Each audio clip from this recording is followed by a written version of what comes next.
Hey, Hi, Joe. what's up, Jody? How you doing? Great, great. How are you? I'm excellent. We should throw some confetti in the air. I've been a part of Podmatch for a year. You are my 500th interview. 500th. Oh my goodness. If I've got some note cards I could I toss. know. I used to joke around when I went into the Apple store, and they used to take me seriously. I was like, on this little hole here, will confetti come out of it if I hit the button wrong?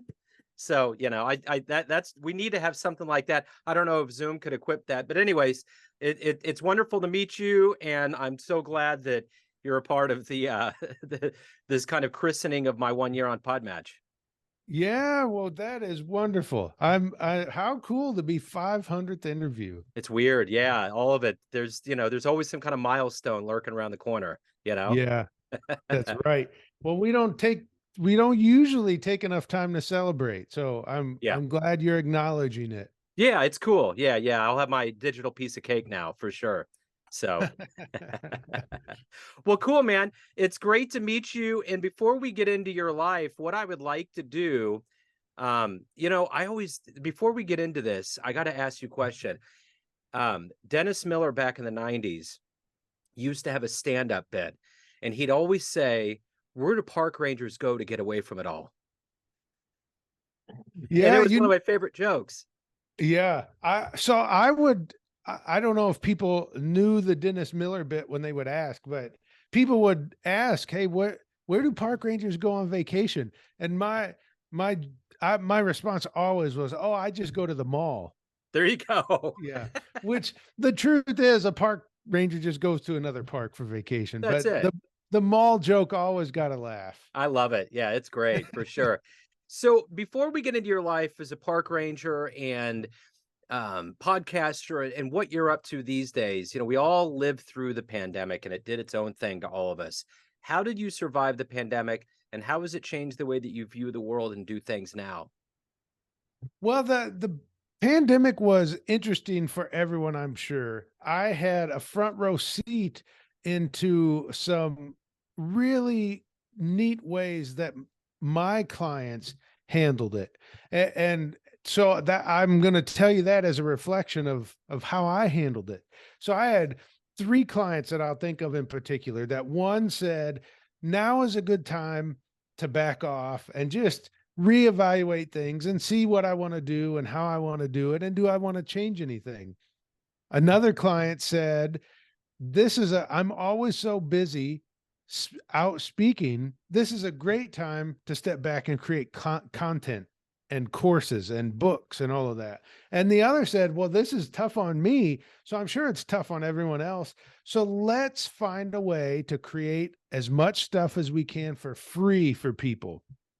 So for 3 months, we did 10 mastermind groups. So 10 groups of 10 people.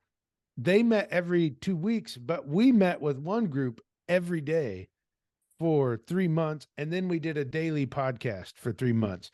Yeah. So what that did is it allowed me to watch and see the importance of taking time to step back and see, should I keep doing what I'm doing? Does it matter? Should I do something different? It allowed me to see the value of just helping people out when you can Yeah. and giving freely when you have the ability to do so. And it helped me see the importance of not just going full steam all the time and set time aside for things that won't pay off until later, like developing courses and new content and books and all that. So those are the three big lessons I learned during the pandemic, and I learned them watching other people I work with and seeing how they handled it. Neither of those were right or wrong, Right. but they all three helped me to understand the importance of doing all three things that they did. Yeah, I think it was all about coping. I don't think there obviously wasn't a script. I mean, it was one of those unscripted Earth events where we all had to figure and scramble, but we all had to edify ourselves and take care of our own stasis. And if we could Yeah. help somebody out, I know that I did more interviews than I ever did in my life. during that time, and it was with jazz musicians, and it was quite good. I mean, it was Mhm. weird. No one knew. I mean, especially for entertainers, everything fell away in the matter of like days. And Yeah. they were like, well, what are we going to do? And they weren't at that point where they're like, well, we're going to dig our heels in, we're going to make more music, and we're going to get ready when we get out. Because no one knew when we were going to get out. And even when we got out, it would come back, and then it was like the ocean, it undulated. So we didn't have any Mhm. real measuring stick. But I'm curious to get to kind of the essence of exactly what you do for a living. So what I'm going to do is I'm going to put you in front of a bunch of third graders at a career day. Okay. One of the kids Yeah. looks up and says, hey, what do you do for a living? How do you answer that child? Oh, that I got to do that as a park ranger, get in front of classes. I guess it can feel like a crowd if they're rowdy. Yeah. I got to be with classes of third graders, and they would ask, what does a park ranger do? I will. It's always so fun to, I appreciate you phrasing it that way, because it's always such open, honest, candid. Like, third graders don't know to hold back in the way Yeah. they ask questions, and it's always so honest in the way they ask. So I would tell a third grader that, look, there are people that get to do really big jobs, like run Walt Disney World, and then when they're done, they want to be able to tell stories to classes like yours and classes of adults, and I'm the one that comes in and helps them create those stories. Perfect. So when you were in the third grade, what did you want to be?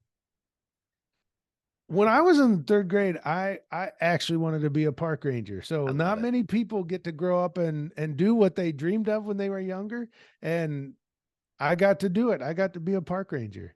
So let's go back to the beginnings of your life and how it evolved to the point of you actually becoming one.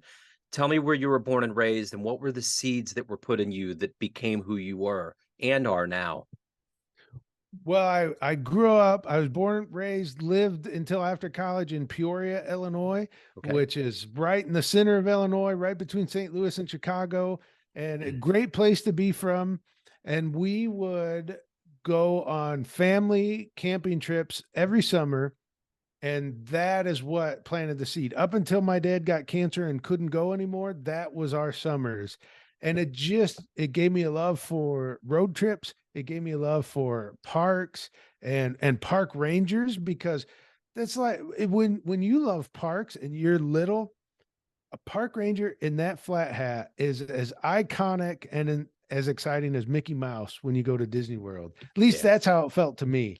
So that's where it all started. And at home, I would just get to play with a Kickapoo Creek was not far away, and just go play at the creek and play in the woods. And so from very early, even though I grew up in the city, the chance to go play in the woods, the chance to take road trips to national parks and national forests. That's where it all started for me. But I went to college, and then got a degree in finance and a degree in marketing, and then did what you're supposed to do and became a financial analyst. And after doing that for a while, it actually, maybe I'm even going deeper than you asked for. It was when my granny died, and I said, "Why do I do what I do?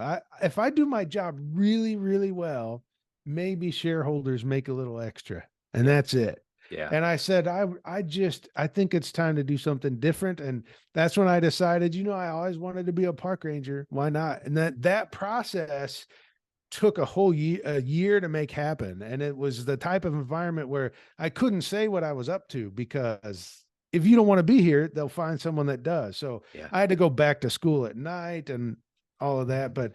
And it was worth it. It was definitely worth it. What's your favorite park? What's your favorite thing to go to and to look at out of the national park registry? All right, so it depends. I know your question requires one answer, but there are two answers to it, because Yeah. it depends. It's either going to be Glacier National Park or Yellowstone National Park, Okay. usually depending on whichever one I was at last, but they're so different. Yellowstone has the the greatest concentration of wildlife in North America. So if you want to see wildlife, it's Yellowstone. If you want to see the geothermal features and all of that, it's Yellowstone. Glacier National Park, though, is a rugged hikers backcountry type park, and that is very much me. And I go to Yellowstone every 2 or 3, 4 years, but I go to Glacier every year and go deep in the backcountry. I mean, that just feels like the right place. So Glacier for me is the park. But the thing about Glacier is you will go to Glacier, you'll do a couple of short day hikes, you'll drive going to the Sun Road and feel like you had a great time and you saw a glacier. And maybe I'm breaking some disappointing news, but you haven't even touched on it. Because unlike Yellowstone, where you can drive to some of the coolest places, Glacier has the one road cutting through. Yeah. The wondrous stuff is all in the back country. Wow. And so I like to get deep in there and see some of the really cool places there. I went on a road trip with a bunch of friends in my 20s. It was that time where you're like, everything is going to change. We got to get into and see Yeah. the world. So I'm in Kansas City. So we went through the West and went like down, up through Colorado and down into San Diego and went up. And we were going to go to Yellowstone and it was closed. It was like some freak winter storm, but we did see Yosemite. But at the same time, around the same time, I was working for an architectural engineering firm, HNTB, and they got the contract for the going to the road or going to the Sun Road in Glacier. And I remember seeing those pictures thinking how majestic and crazy good looking it was. So that's the closest I've gotten to that place. But I do want to see it for sure. Yeah, it's great. But aren't those road trips in your 20s just a special thing? Oh, They're man. wonderful. We saw so much. There was so much good. I mean, just we saw most of the West and it was really, really cool. Yeah. Yeah. It's something you got to do in your life for sure. You know. Yeah, Um, that's right. So let me ask you this. Who's been kind of a role model or a hero for you in your life? Well, the first name that comes to mind, there's several. I first of all, I couldn't be where I am if throughout my life the right people hadn't shown up at the right time. Starting with Jill Warren, a teacher I had in accounting.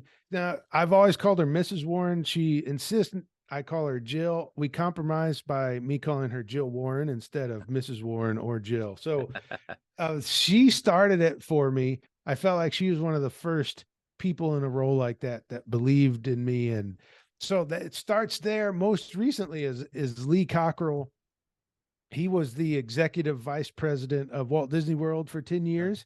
And we do a podcast together. We do live events together. We do courses together. But I probably talk to Lee more than I talk to anyone that doesn't have the last name Maberry. We just over the years have built such a good relationship. And I go to Lee for everything. If my kids are acting up, I call Lee. If I'm worried about something, I call Lee. I just talk to Lee for everything, and he's been a mentor and a guide through so much. So what started as doing a podcast together, then ended up being business partners together, and now I come to Lee for everything. So whether he likes it or not, he mentors me through most things.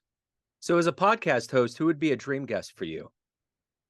Oh, a dream guest. So when I started the Park Leader Show, which was my first podcast, I wrote down a list of dream guests, and surprisingly, I've had all except two ended up on the show. So Cool. I like the exercise of doing dream guests, and I will say on that. So I'm going to go back to that original list and say that the of the ones I did not get on the show, Ken Burns, because of his series on the national parks. I've always wanted to have him on the show and I haven't yet. So I'm going to stick with Ken Burns because he was on the very first list that I wrote down in 2013 and I Yeah. still haven't had him as a guest. I got a response back from them because I do a variety of different interviews with people, and one of the things that he did was the jazz documentary, and I have a jazz radio show. But he was getting ready to work on something, and they couldn't get to him, and it just wasn't going to happen. But I'm sure Ken gets just those guys get requests like you can't even imagine, you know? Yeah, So that's right. And that's so, yeah, that's the thing. Sometimes it just takes meeting the right person in the right way to say, oh, yeah, let me connect you to him. yeah, So it just hasn't happened. Someday it will. The only other person on that list that I haven't had on the show is it's more of a position than a person. And that would be the director of the Department of the Interior. So I've had the director of the National Park Service. I've had everyone else I had on that list. So just Ken Burns and Director of Department of Interior. I've got everyone else. that's cool. I noticed over the pandemic that it was easier for people that, I mean, especially musicians, because they weren't out and about. Was it Oh yeah. easier for you to open up that door to get more people on? Yeah, in some ways, it certainly was that people were just looking for conversation. They had more time, like you said, they had more time that made them more available, and just ways to connect and keep getting their name and message out there. And if you were used to being in front of people often and now you're not, it just it just made people more available. Yeah. So yeah, I benefited from that as well, that people just, maybe it was because there was more time, maybe they wanted more connection, whatever the reason was, it worked out for people like you and I. Sure. So where are you located right now? I live in Port Townsend, Washington. It is Okay. almost as far north and west as you can get and still be in the country. So it's Wow. not far from Olympic National Park. Okay, that's cool. Very cool. So what has been a kind of a motivator for you throughout your life? You know, we all have these motivations that get us up and moving and accomplishing what we want to get done. But what is that ultimate motivator for you? One of them has been, I think that I can sum it best in this story, that I was on a speaking tour with Lee Cockrell and we were in Nashville. And when the his presentation was done, he had spoke for maybe 4 hours, and this guy came up and said, I've worked here for 20 years, 30 years, however long he had been there. And he said, no one has ever told me it could be this way. No one ever told me my work could be better, my job could be better, the environment that I work in could be better. And that guy still, all these years later, motivates me to realize there's a lot of people out there that haven't heard that it can be better than it is. Like, most of what happens is up to you. And that guy, I don't even remember his name. I didn't talk to him personally. I just overheard the conversation. And that guy still motivates me when we do podcast episodes, when we do live events. I always think there's so many people out there like him that need to hear it can be better than it is. And you can make the difference. So it's that guy in Nashville that motivates me. Sorry about that. So that's cool, man. Let me ask you this. In your life of all of the things that you've been through, you know, you gain wisdom. And I'm curious if you had a dream tonight and ran into the 20-year-old version, the younger version of yourself, and you could give that version of you a piece of advice based on what you've learned in your life and the wisdom you've gained, what would you tell that young version? Oh man. So here's the thing. When I think of the 20-year-old version of me, is I had no concept of what time really was. And if I could get one message across to 20-year-old Jody Maberry, it would be the importance of time. I'll give you two examples to go with that. One is I had a friend who recently died of cancer. And when she got the diagnosis, as a gift for her family and for her, I recorded a series of interviews with her. So her family would have her memories, her messages for certain people. We recorded all that we could. Well, when I first started doing that with her, I said, I didn't know where to begin. And I said, Deborah, what do you think about when you know you're going to die? And she said, Jody, you're going to die too. At least I act like it. And that profoundly changed me in the way I think about time and priorities and all of that. Second is, I I was at a workshop and they showed a video, and at the end it had a quote that it was from Buddha, and it said, "The problem is you think you have time." So I look back at the 20-year-old me, and time was an endless resource. I mean, there was no end to it. It went on forever. And now I know that is not true. So if I could go talk to my 20-year-old self, yeah, there's a lot of things I probably should tell him, but the one I would say is, look, you've got to understand what time is, and it's not on your side, and it's limited, and you've got to use it in the right way. So, of all the things you've done so far in your life, what are you the proudest of? Oh goodness. It's gotta my kids are now 18 and 16, and I'm really proud of who they've become. And I know at some point there came a time where I wasn't playing as big of a role because they grow up and become their own humans, but that it's really neat. My son's about to go away to college, and to just think, well, I've done all that I I can. I'm more or less a counselor at this point, but it's just that just makes me proud to see what he's become, and I've played a role in the last 18 years in getting him here, and I that's it's just really cool to see someone that you've known from the moment they were born, and now Yeah, they're about to head out into the world themselves. It's really cool. that is cool. So, everyone has a perception of you out there, your family, your friends, clients, colleagues, but you ultimately live your life. What's your perception of you? Who do you think you are? In many ways, I still think I'm a park ranger, even though I don't wear the uniform. My role in this world is still very much the same, of helping people. That's what I did as a park ranger. You want to go for a hike? Maybe I just tell you the trails or what to look for. Maybe I'm doing a guided hike with you. And that's still kind of my role. Maybe that's why I always wanted to be a park ranger, because that's what I saw them as. But that's my perception of me, that I still feel that role and feel that role of being a park ranger, being the one that helps you have a better experience, being the one that tells you a story. That it's such a comfortable role for me. Now, whether or not, because I don't wear the uniform, friends and family still see me that way, I don't know. But in my mind, when I see my shadow, I still see the shadow of that flat hat on my head. So, if anyone wants to listen to your podcast, learn anything more about you, where's the best place to go?